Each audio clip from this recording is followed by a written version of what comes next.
Hey guys, so it's been another week and Survivor happened and I'm going to talk about it. Last episode, Bruce got voted out, which was a pretty big move. It was a huge move for Emily. It was a big day. Like I had said, the only way they were going to get him out was a blindside, and they actually managed to do that, which was insane. The entire beach is like celebrating the move, the vote, the whole thing. And for some reason I cannot understand, Emily, in the excitement of everything, admits that she was the one who talked Bruce essentially into not playing his idol by convincing him that he was being targeted very heavily by Julie. And obviously Julie and everyone immediately call out that her threat level's super going up, and that that was a huge play that's big for resume. So they're all trying to target her. And then Julie talks to Austin and Drew and Dee about it, and Austin confirms at this point that his core four is indeed Austin, Dee, Drew, and Julie. That's what he says. And he says, this is perfect. There's 7 left. We have majority. This is going to be easy. And he and Dee promise each other final 3. So as far as I understand from Austin's perspective, it's looking like he's going Drew, Austin, Dee to the end. That's what it seems, because he's against Mama J getting to the end. Most people are, more or less. The next morning, boat pulls up to the beach. No Jeff, just a guy with a bag and a note. And it says, one person's going to go on this boat and go on a journey. And if you guys all want to go, this bag has rocks in it. You can draw rocks, decide who to go. So they decide to draw rocks because everyone kind of wants to go. Emily happens to draw the green rock, so she goes on the journey. And that's not great because she just made this big move. Everyone's thinking about targeting her, and now she's leaving. But I guess she might get an advantage. So yeah, there's that. Julie then talks to Drew about how it might be time to get out Emily because of her big resume that she's building, and Drew is closer with her than he is with Dee or Julie, and so he's been kind of looking at Emily as his number 2 behind Austin, so he doesn't want to do that. So he says, I don't think today is the right time to do that, which doesn't I don't know, I guess it makes enough sense because technically it's therefore to that 3, so it's gonna be, if not her, 2 other people. So I just don't understand why today's not the day, if he plans to go with his core 4, but maybe he doesn't, but I don't know how he plans to swing that. Drew then admits that he's reconsidering the whole final 4 thing, and this confuses me because it's such a short path for him to the end. Maybe he thinks he can't beat Austin or Dee. I'm not sure, but I feel like we're missing information here. This situation did not make sense to me just based off of the way Drew's been playing, unless there's information I don't have. Which there's not really, I can't say anything more than that, but it just struck me as an odd decision. So Drew then goes to Julie and he's like, we could try something kind of risky with your idol if you want, which I got to stop right here. This frustrated me so much. And I actually had to look into it because at first I was like, that's not her idol. That's definitely Austin's idol. He just gave it to her because they were separated or whatever. She has to give it back. At least that was my understanding. Turns out, no, she doesn't technically have to give it back. But historically, everyone has always given idols back in this situation. Unless, the only time idols have transferred typically is when they've crossed tribal lines. That's a solid idol give. That's theirs now. Or if the person explicitly says, this is your idol now, which he did not say. He just gave it to her and he's like, play it if you need it. So technically, Julie's allowed to keep the idol. But it's a super underhanded tactic, and I think it was really lame. And as soon as I saw it, I was like, I know this is going to upset me deeply, and it's going to upset what I want to happen deeply, and I just had this feeling. So, I don't know. She's not breaking any rules, but this is super underhanded, and it's a massive betrayal of her core 4 alliance that she's been pitching so hard and holding everyone accountable to so hard. It's just an interesting move, but technically no rules are broken. She's totally within her right to do this. It frustrated me. So anyway, obviously she says no because she weaseled an idol out of someone, so she's going to keep it for herself. And this makes her suspicious of Drew now. So this core 4 is starting to crack right as soon as they get majority. So that's good. Julie then goes to talk to Dee about how she's getting nervous about Drew and that whole situation. And Dee says, if they try something, I mean, we have the idol and so much information, which I don't know what that means. I don't know. I'm not really sure what information she's referring to, unless she's talking about the fact that they have idols or like who they're planning to vote for. So that was kind of interesting. It was also interesting because Dee's been really close with Austin, but this was a moment where it looked like she was willing to separate off with Julie if she needed to, or maybe even wanted to. I really don't understand how the core four have gone from like in control of the game and celebrating to falling apart to infighting within 12 hours. It seems like the theme of this season is honestly doing something and then 12 hours later regretting it, or wishing you made the other decision that was an option, or just like completely opposite of where you were previously 24 hours. It's the highs and lows of this tribe in their social situations have been insane to keep up with. Dee is also nervous of Drew's relationship to Emily, and she kind of calls it out. So it definitely seems like people are aware that Drew and Emily are a little closer. So then Dee comes up with this plan to convince everyone that Emily is super dangerous and that they definitely need to fear her after she gets back from this journey thing. Emily then is on her journey and she's talking about how like she's aware that there's a target on her back after the Bruce vote out, which like, yeah, you created that target. Again, 12 hours ago, you bragged about the move you did immediately to the people who are constantly looking for reasons to get anyone out. So I don't know.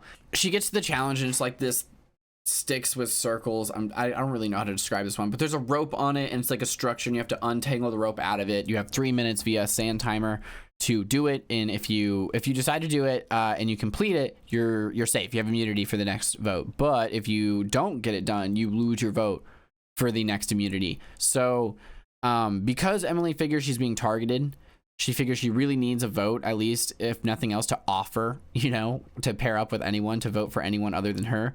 So that's kind of her plan. So she decides to walk away. And I understand the logic of this, but I honestly think after bragging on the beach, she needs immunity. I didn't see any way around that. It's immunity challenge, this or whatever. Like this could have been it, but I get it.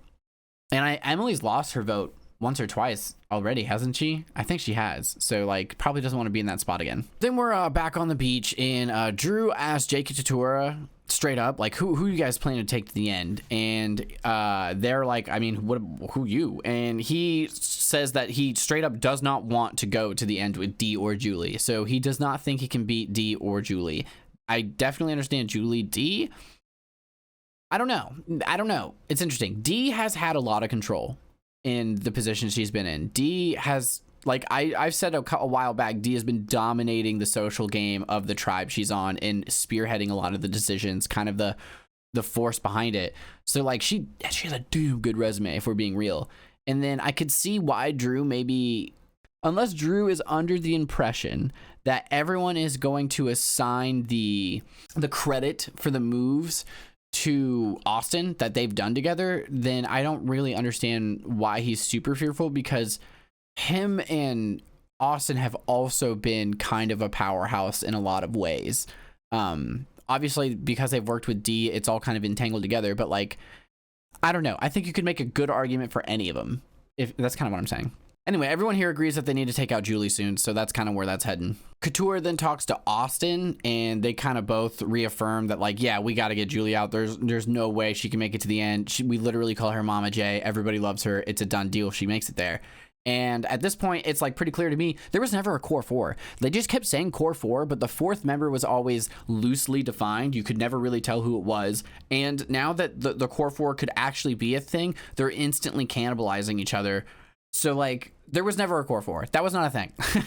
Austin and Drew then talk, and Austin says he wants Emily then Julie, but Drew obviously doesn't want that, so he pitches Julie. And Austin is worried if they vote Julie, they'll lose Dee, and that will really upset Austin, obviously, because he's been getting kind of showman's close with her in the last 2 episodes. I mean, it's probably been happening the whole time, but we haven't really looked at that or seen much of it, if anything, until like the last 2-3 episodes. Also, I have to point out, while they're talking about Julie and like being worried about flushing her idol or that situation, Austin refers to it as both his idol and her idol. very confusing, and it just kept reminding me how irritated I was about that whole underhanded situation. But again, it's totally fair. It's totally fair.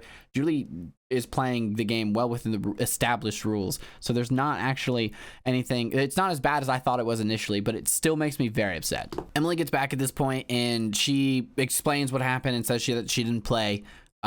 Dee doesn't believe her, like right off the rip, but that's convenient for her position because she was already planning on convincing everyone that Emily was a liar and dangerous anyway. So I don't know. I thought it was weird that the producers highlighted that. Like, Dee was like, obviously I don't believe her. And when I saw that, I was like, yeah, obviously Dee doesn't believe her. Dee's already in her mind against her. You know what I mean? Like, why would Dee ever in her, like, if she's genuinely trying to play this game, in what world would she be like, Emily seems very honest and I'm going to share that with the tribe? Like, what? Like, I don't know. It just seemed weird.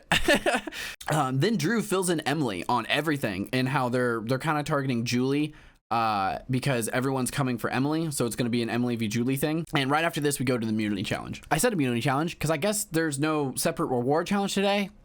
Maybe because of the journey. I'm not 100% sure why. I'm gonna stop expecting any sort of format from now on. It seems like in terms of reward challenge or challenge, it's just all up in the air now, so it is what it is. So in the immunity challenge, they're all attached to some rope by the waist, and it feeds through the structure, and it's all tangled and webbed up, and they have to untangle it to get a length of it so they can go over and under these obstacles. 4 of them, 4 hurdles spaced out, and once they get to the end of those, they're going to get some sandbags, and they have to use the sandbags to knock some blocks off a table.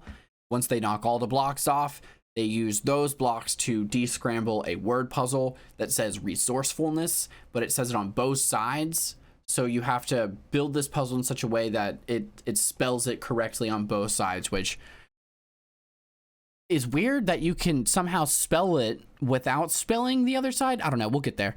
So that's the challenge, but there's also a reward to this one. And the reward is you get a DIY barbecue back at camp with hamburgers, hot dogs, soda, chips, all the stuff. And the challenge was honestly kind of interesting. There was a lot of back and forth running in it, but it was also somewhat of a blowout. Drew was the first person to get enough rope to make it to the end. He was the first person to knock all the blocks off, even though it took him a long time to figure out how to get that done. And Drew almost solves the puzzle like twice. Like, he's clearly got the word figured out, but he like keeps dropping it because it's like an art puzzle. And by the time he's working on this puzzle, Austin's the only person who's even coming close. And he actually catches up and starts building the word puzzle with him, and even spells resourcefulness. So you think Austin wins, but then you find out he only spelled it on one side. And somehow this puzzle, you can spell resourcefulness on one side and not on the other. My brain can't fully understand how that works. Maybe it would make more sense if I had the physical blocks in front of me, but that was crazy to me. So anyway, Drew catches back up and he gets it, and he wins immunity and reward, and he's able to choose 2 people to come with him. So he's like, guys, night 2.0, and he takes Jake and Austin with him to I guess back to camp, just to an area near the camp, and they go and eat. All the girls kind of go off and they're just chilling in the ocean, and everyone pretends they're voting for Jake because they don't really know what to say since Julie and Emily are both there. Which, man, poor Jake. It's just Jake has become the default vote, so to speak, and that can't feel great. The boys are all eating and talking, and Drew says he really wants to patch things up with Jake since Jake's kind of a free agent, which, wow. I desperately wished that Jake was in a position in this game to tell Drew to just like fuck off, honestly. But he can't because of he's the default vote, and he's been on the bottom for a little bit now, so he obviously is going to have to take any olive branches extended to him. But for Drew to throw out all that racially charged language at Jake last week because he wanted to make him mad, and then this week be like, oh, I want to patch things up with Jake. Like, Patch up what? Your intolerance or like your knee-jerk reaction to get a little racist? Like, what do you mean patch shit up? You asked him, you demanded information from him while he was working against you, and he decided not to give it to you. There's nothing to patch up. That's the game. Like, what? I don't know. If anything, I think you mean you wanted to apologize to Jake, but whatever. All the boys though, they all want to keep Julie, or no, whoops. They all want to keep Emily and say Julie is definitely the biggest threat to win. So it seems to be going that way. Jake does say that he doesn't really trust these people and he barely trusts them for this vote, and certainly not past that. So he definitely doesn't trust Drew. I get that. Maybe he doesn't trust Austin by association. I don't know, because I feel like I haven't seen Austin and Jake interact that much at all, really. But that could be why he doesn't trust him, now I think about it. They also make the decision that they're not going to tell Dee that they're voting Julie, because they don't think she would be on board, and they think that she would even tell Julie. So that's kind of the plan. Everyone comes together, and immediately Austin's feeling guilty about not telling Dee. Like, as soon as he sees her, he's like, oh geez. So like he definitely cares about this person, like, significantly, I would say. And Dee seems to care about him because she instantly is like, hey, do you want to go talk alone? So like she's picking it up, man. I mean, like, you get to know people pretty well on an island, apparently, because she's like reading the body language and stuff. And so obviously he is slowly cracking, and she's like, I'll just tell you what we said first to kind of make it easier. Like, honestly, master playing here by Dee. Like, she's killing it in this position she's in. So Dee tells Austin that they want Emily, and Austin tells Dee that they are targeting, he says everyone's targeting Julie, so we have to go along with it. And he keeps saying it's everyone else's plan and that he doesn't want Julie to go. And that's a straight up lie. And this confused me because he was like all guilty about like letting her in on it. Because he knows that's wrong. But then he's not going to admit that he wants Julie out or why. And like, one, she's gonna see the show. But I don't know. And maybe it probably won't matter. Maybe it likely often doesn't matter when you're months out or whatever. But it just, like, what? I don't get it. Like, you feel guilty, but not guilty enough to not lie to her face. Whatever.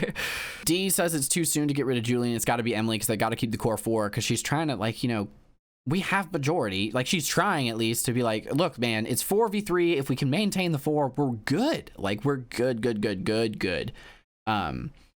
But it's just not working anymore, I guess. So then Dee goes up to Julie and tells her, you have to play your idol, and then you have to vote Emily. And most importantly, you have to keep this cool and just go along with everything. Don't let on that you know, and just be chill. And obviously Julie is furious because Jake voted for her once. He wrote her name down once. And every single tribal since then, she's been like, it's got to be Jake. It's got to be Jake. And looking into the camera in her confessionals and saying like, Jake wrote my name down. He's got to go. Ha ha ha. You don't write my name down. So like, she's incapable. I don't know why Dee thought she would ever be capable of playing this cool when she hasn't been able to play it cool even for 2 seconds that Jake voted for her. At this point, pre-merge, I think. I don't even know. But yeah, so this does not go over well. Julie immediately goes to talk to Emily and Jake, and she says, hey, if you guys can get Couture to vote Austin, I think we should all vote Austin. And if I don't hear back from you, I'm just gonna go rogue. What? What? Okay. So she's betraying the core four at this point. She's like, how dare they? You know, I've been trying to take care of these guys the whole time, and they don't want to fight me like a man, or she says something like that. And so she's like, I'm taking them out. So then right after this, Emily tells Drew, obviously, that because of how close they are, that Julie is targeting Austin. So then Drew's like, okay, so Julie definitely knows. That's the worst possible thing. So they go and loop in Austin and Dee. Dee obviously acts shocked. I'm pretty sure Austin has to know why she knows. And Austin and Dee, I think, might have just blown up their game here. It's hard to tell. But, like, this was a blunder. So Austin's like, great, I'm going to have to play my idol if Julie plays hers, and that sucks. I really wanted to save it for next time when it's the last time I can play it. So that's the plan. Dee and Julie then talk, and D tries to talk her off of Austin. She's like, you're way too emotional about this. Like, you got to chill out. You don't go for Austin yet. And we can't go for Drew either, because he's immune, obviously, this time. So, like, you just got to chill. And then Julie's like, right, Drew's immune, so we have to disarm him by getting rid of Austin. And then D makes a horrible mistake by saying, well, Austin's my number one, so I don't want him gone. Cool. You just told Julie that you should not be using the word number one with like, oh my god. So yeah, obviously Julie clocked that and was like, okay, so I don't know if I can trust D now. And now it's time to go to tribal. Going into tribal is pretty clearly a Julie v Emily thing with a very outside chance of Austin, but it's pretty clearly Julie v Emily.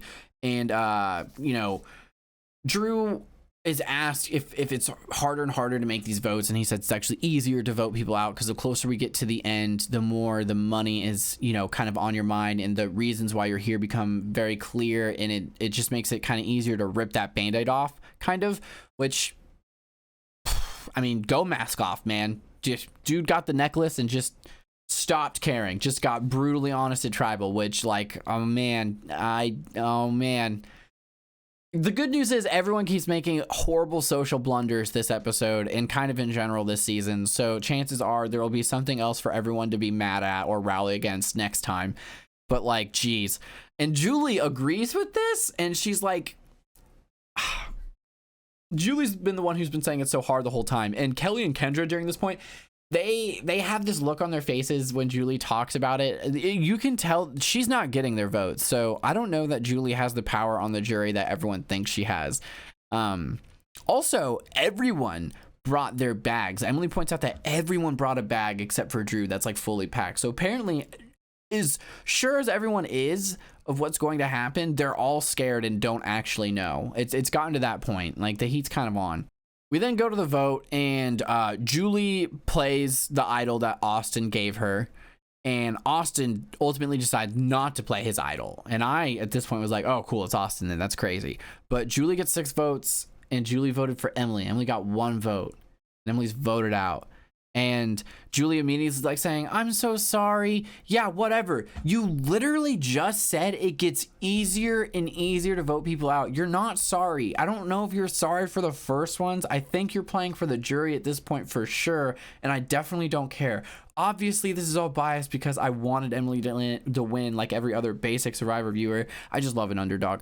And I'm upset. But like, Julie's actually full of crap here. She's full of crap about giving any caring at all about, you know, voting people out, and that's fine. It's game for $1 million. That's fine. It is what it is. I get that it's hard, but also not hard, and it's more not hard than it is hard because it's money for your family, and we're all struggling in this capitalistic society. Emily takes it really well, keeps a smile on her face, and she even says, you know, I'm voting for the best player, and it's kind of like an implication that she's voting for Julie, which I think is probably one of the more effective things players can do on the way out is call out who they're voting for, because that usually scares people a lot, because not only do they say that and then immediately join the jury, and they can start feeding them information about that player and why they should be voted for. You know what I mean? Like, kind of campaigning for them.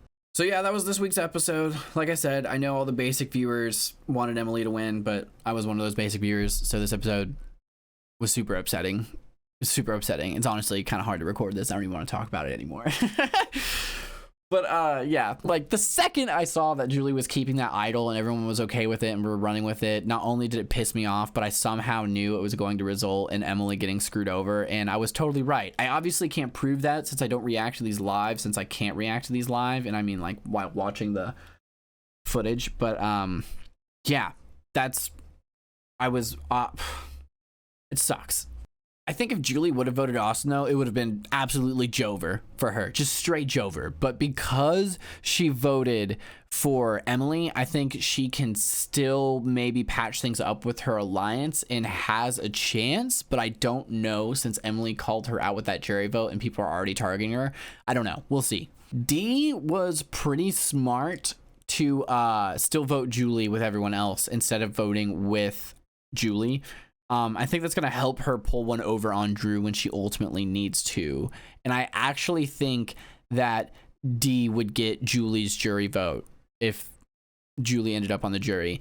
And on that note, I'm pretty sure in terms of who we're going to see go out next, it's probably going to be Julie or Drew. I haven't been super right You know, I've been kind of right here and there, but I haven't been like spot on really about anything this season. So take that with a grain of salt. I don't think I had Emily on radar to go home at all.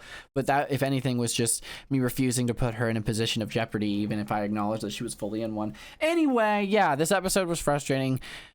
Emily's gone. Obviously, I'm still going to watch it because it's a good season. It's good enough. You know what I mean? I've had issues with it. I have issues with every season. Everyone does. And no season's perfect, but that was Survivor this week. I'm a little bummed about it. Let me know what you guys thought about it in the comments below.